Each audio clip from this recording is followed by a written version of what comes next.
Hello friend,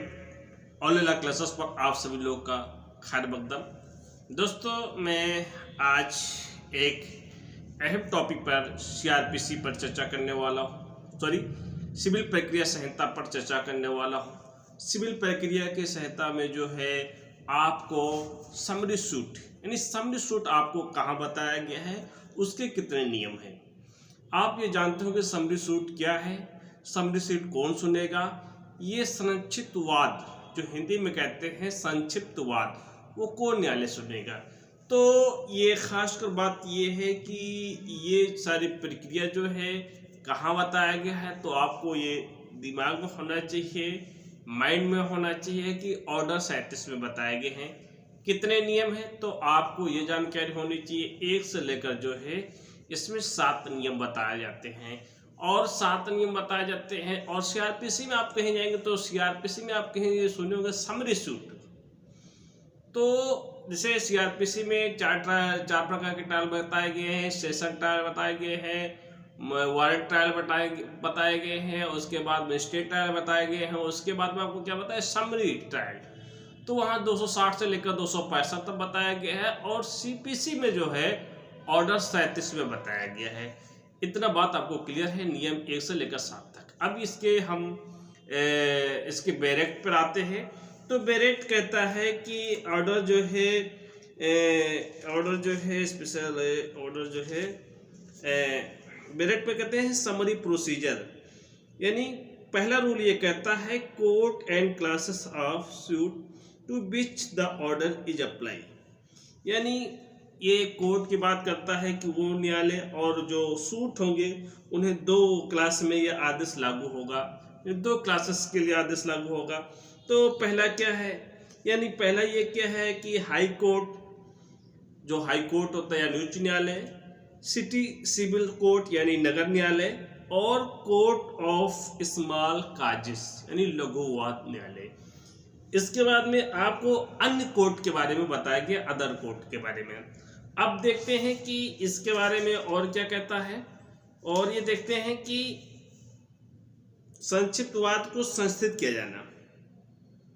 और इसमें जो है लेकिन उच्च न्यायालय में क्या क्या है, प्रोवाइडेड दिया गया है that in respect of the court referred in class B high court. यानी क्लास बी में जो है हाई कोर्ट में भी नोटिफिकेशन द ऑफिशियल गजट, जो नोटिफिकेशन करता है उसकी ऑफिशियल गजट होता है। Restrict the operation of this order only such category of suit to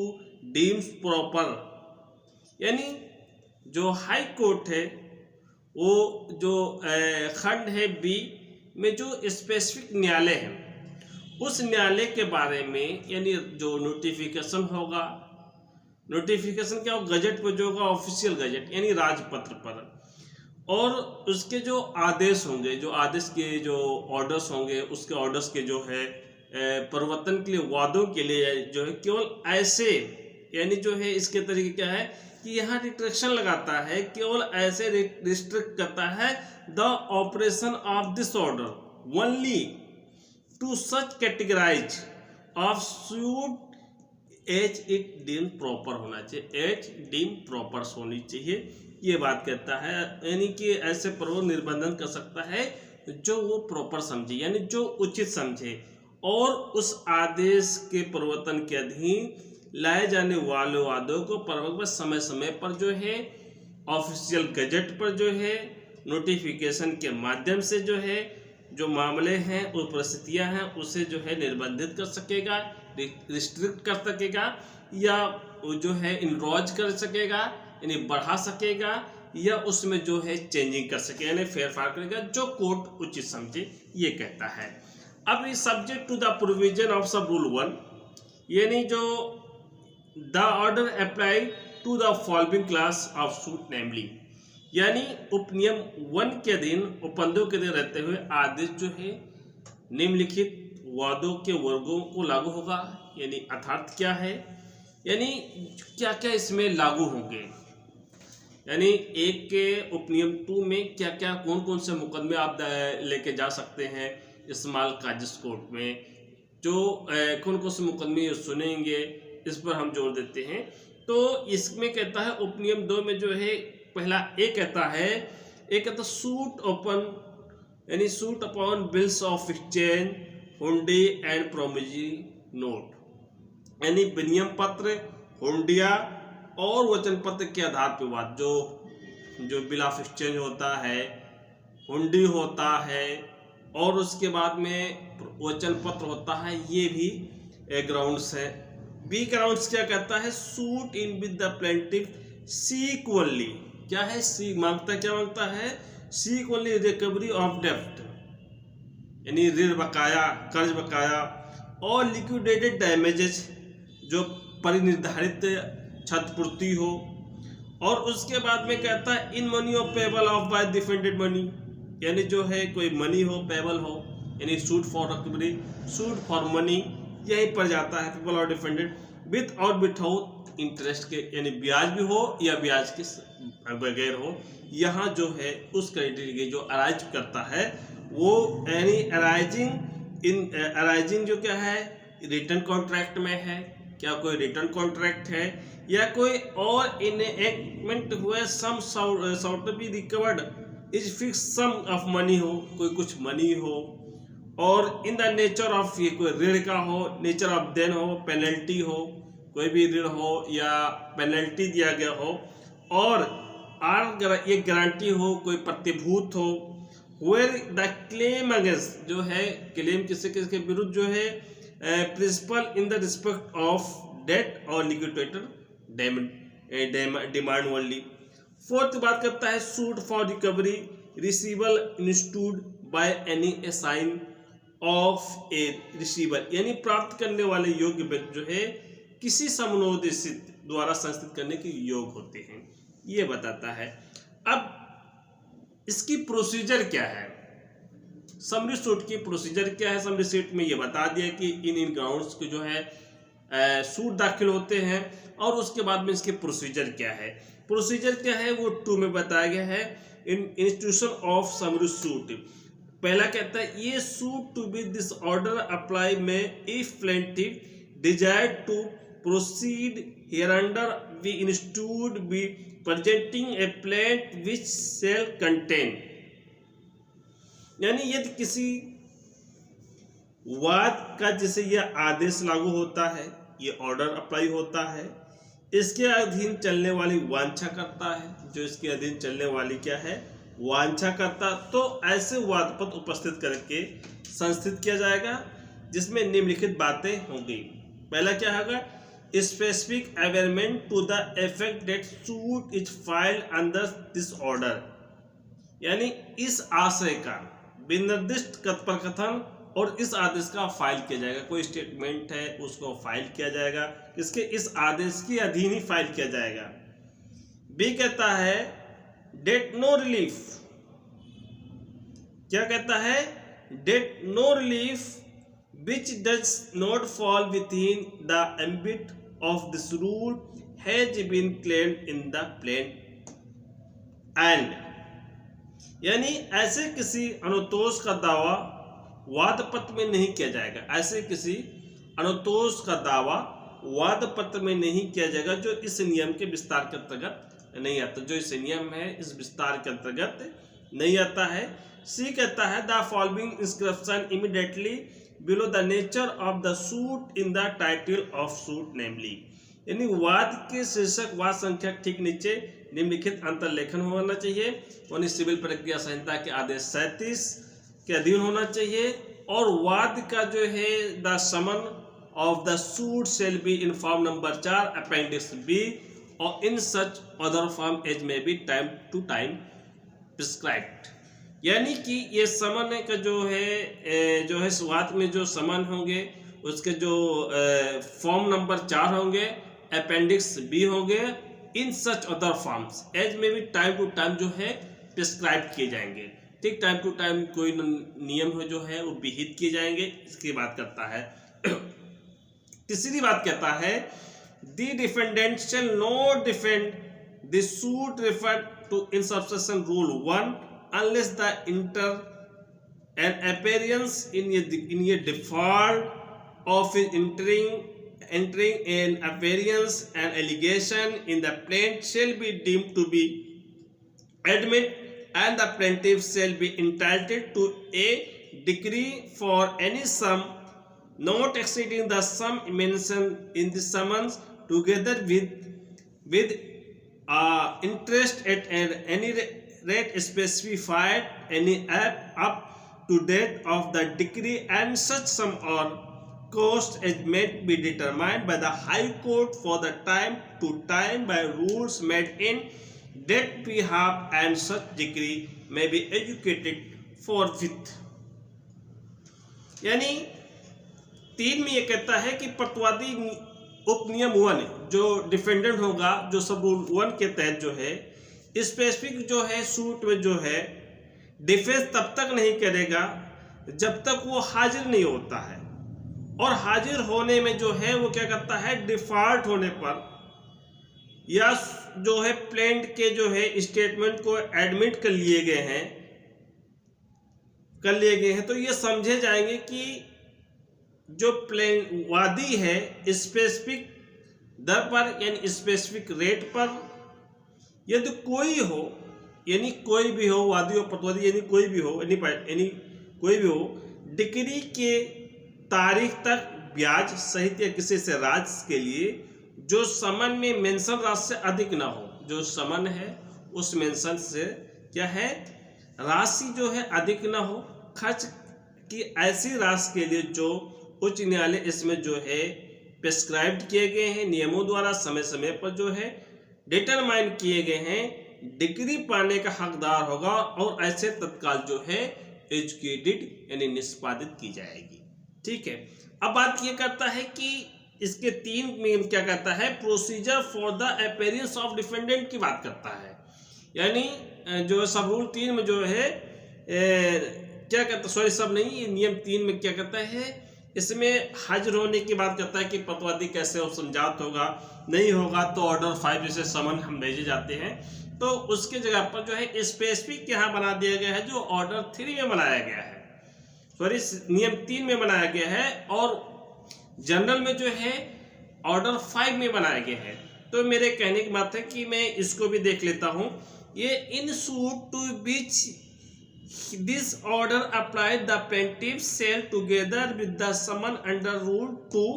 serve on the defendant a copy of the plaint and annexure thereto, and the defendant may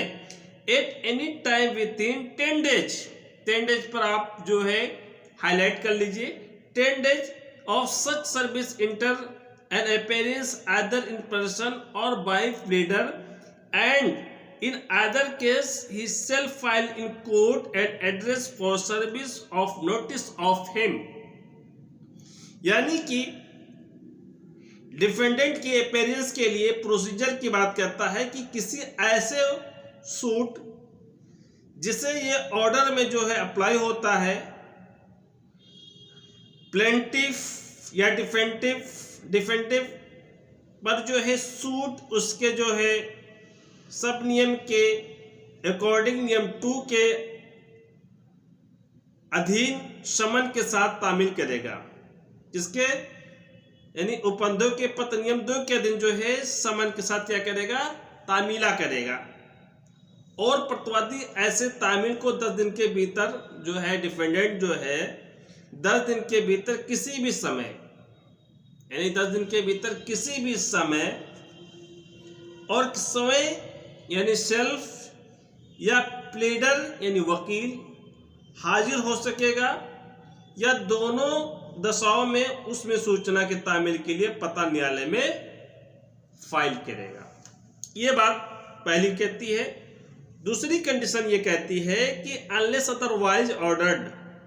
all summon notice and other judicial process required to be served on the defendant shall be demanded to have been duly served on him if the are left at the address given by him of such of service। दूसरी बात करती है जब तक मतलब क्या है, जब तक अन्यथा आदेश यानी जब तक अन्यथा आदेश ना दिया गया हो, तब तक ऐसी सभी समन, सूचनाएं और अनजुडिशियल प्रोसेस जो डिफेंडेंट पर जो है क्या करना, डिफेंडेंट पर जो है तामील किए जाने के लिए अपेक्षित हो, जो डिफेंडेंट के लिए तामील किए जाने के लिए क्या हो, वो अपेक्षित हो और उस पर सम्यक रूप से तामील की गई हो, यानी सम्यक रूप से उस पर क्या हो, तामील की गई हो, तब यह समझा जाएगी कि जब उसे उसके पते पर छोड़ दी गई हो, जब यह समझा जाएगा कि उसके पते पर यह समन छोड़ दी गई हो और दोनों दशाओं पर सूचना के तामील के लिए पता न्यायालय जो छोड़ दी गई हो और ऐसी तामील के लिए उसके द्वारा दिया गया था। ठीक है, क्या है, ऐसी तामील जो है उसके द्वारा जो है दिया गया था।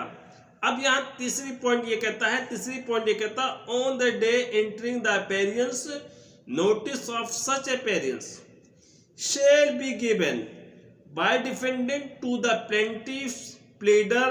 or if the plaintiff such in person to the plaintiff himself, either by notice delivered at or sent by prepaid letter decree to the address of the plaintiff pleader or of the plaintiff as the case may be। यानी हाजिर होने के दिन ऐसे हाजिर की सूचना प्रतिवादी द्वारा वादी के प्लीडर को, प्रतिवादी द्वारा जो है यानी डिफेंडेंट द्वारा जो है, जो प्लेंटिफ के प्लीडर को या वादी यानी जो प्लेंटिफ है वो सेल्फ सूट ला सकता है, तो स्वयंवादी ऐसी सूचना के लिए क्या है, परिदत्त कर सकता है, या पहले डाक महसूल यानी डाक महसूल जो है दिए गए पत्र द्वारा यथास्थित वादी प्लीडर को वादी के पते पर भेज दी जाएगी।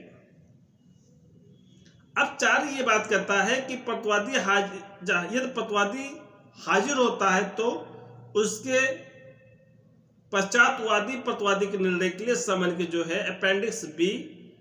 फॉर्म संख्या 4 ए के ऐसे अनुप्रारूप जो समय समय पर प्रेस्क्राइब्ड किए गए हैं तामील करेगा, और ऐसे समन के तामील की तारीख जो है 10 दिन के अन्यून समय वापस किए जाने वाला होगा। 10 दिन के समय के अन्यून के जो 10 दिन जो प्रेस्क्राइब्ड किए गए उसी के अंदर जो है और क्या है वापस किया जाएगा। और जिसका समर्थन जो है वाद हेतुक और दावाकृत जो है, जो काजवेशन है, क्लेम की रकम के सत्यापन के लिए शपथ पत्र दिया जाएगा। जो 2 चीजें हैं, काज इसके समर्थन में जो वाद हेतुक जो है काज है या क्लेम है या रकम है, तो उसके जो सत्यापन करने के लिए क्या है एफिडेविट देना होगा, और उसमें यह कथन होगा कि विश्वसनीय वाद जो है निमित्त कोई प्रतिष्ठा नहीं है, यानी कोई डिफेंस नहीं है, ये देना होगा प्रतिवादी को। 5वीं बात कहता है प्रतिवादी निर्णय के लिए ऐसे समन की तामील 10 दिन के भीतर किसी समय शपथ पत्र द्वारा या अन्यथा ऐसे तथ्य प्रकट करता है कि प्रतीक्षा करने के लिए उसका हकदार बनाने के लिए पर्याप्त समझे जाएंगे। क्या है, समय पर शपथ पत्र द्वारा या अन्यथा ऐसे तथ्य प्रकट करने के लिए जो प्रतीक्षा करने के लिए हकदार बनाने के लिए पर्याप्त समझे जाएंगे। ऐसे वाद प्रतीक्षा की इजाजत के लिए समन के आधार पर आवेदन कर सकेगा और उसकी प्रतीक्षा की इजाजत की बिना शर्त पर निर्बंधन जो न्यायालय ठीक समझे या न्यायाधीश या संगत प्रतीतों को मंजूर न कर सकेगा। ये बातें बताती है। और उसके बाद में कहता है प्रोवाइडेड डेट प्रयुक्त प्रतीक्षा के लिए इजाजत तब तक नामंजूर नहीं किया जाएगा जब तक न्यायालय को समाधान नहीं हो जाता है। यानी provided that leave to defendant shall not refuse unless the court is satisfied that the fact disclosed by the defendant do not indicate that he has substantial defense to rise or that the defense intend to be put with the defendant is favor और vexatious। यानी इसमें 2 है, तुच्छ करने वाली या प्रत्याशनता करने वाली बात करता है। यानी प्रतीक्षा इजाजत तब तक मंजूर नहीं की जाएगी जब तक न्यायालय को यह समाधान नहीं हो जाता है, क्या न्यायालय कोर्ट को जो है सेटिस्फाई नहीं हो जाता है कि प्रतिवादी द्वारा प्रकट किए गए जो तथ्य है, जो प्रतिवादी द्वारा जो पेश किया जाता है, वो तथ्य जो है उपदर्शित नहीं करता है कि उसके द्वारा कोई सारवार प्रतीक्षा की जानी है। ये मेंशन नहीं कर पा रहा है कि उसके द्वारा जो है कोई सारवान, यानी क्या है, कोई सारवान जो है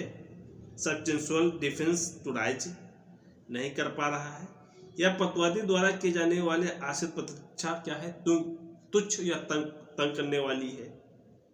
दूसरी प्रोविजो कहता है provided further that where part of the amount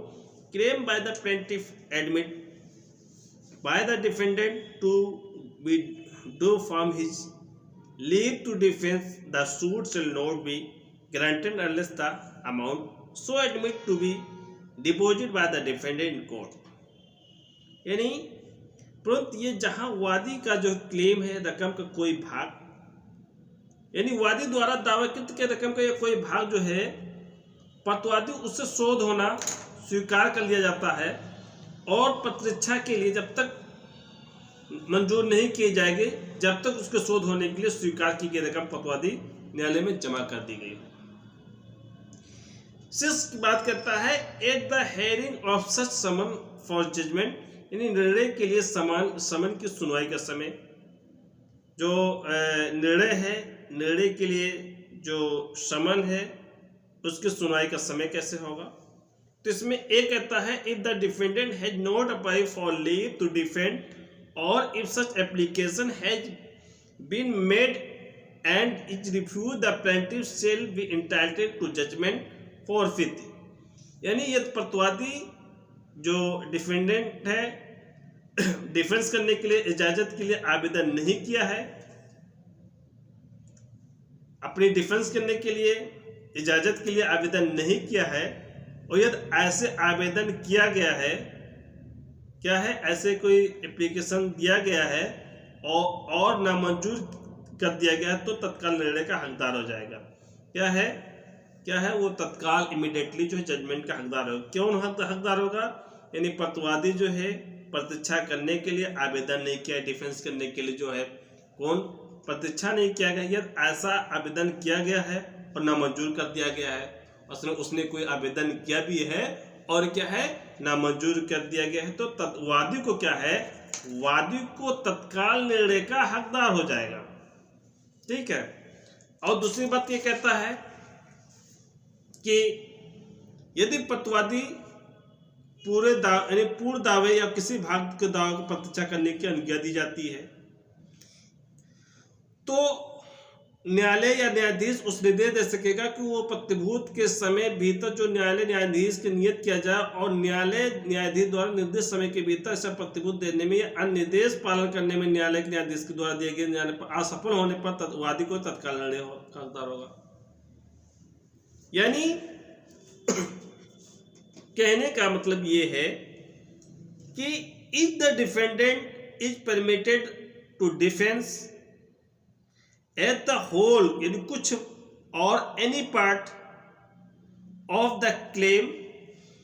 the court और जज may direct him to give such surety and with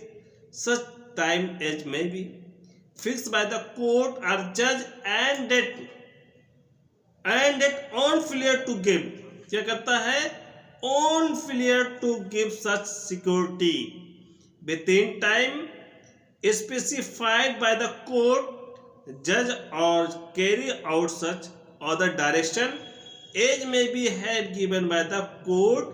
judge, plaintiff shall be entitled to judgment forfeit। यानी आपको बता चुके हैं कि कोर्ट न्यायालय न्यायाधीश ये सारे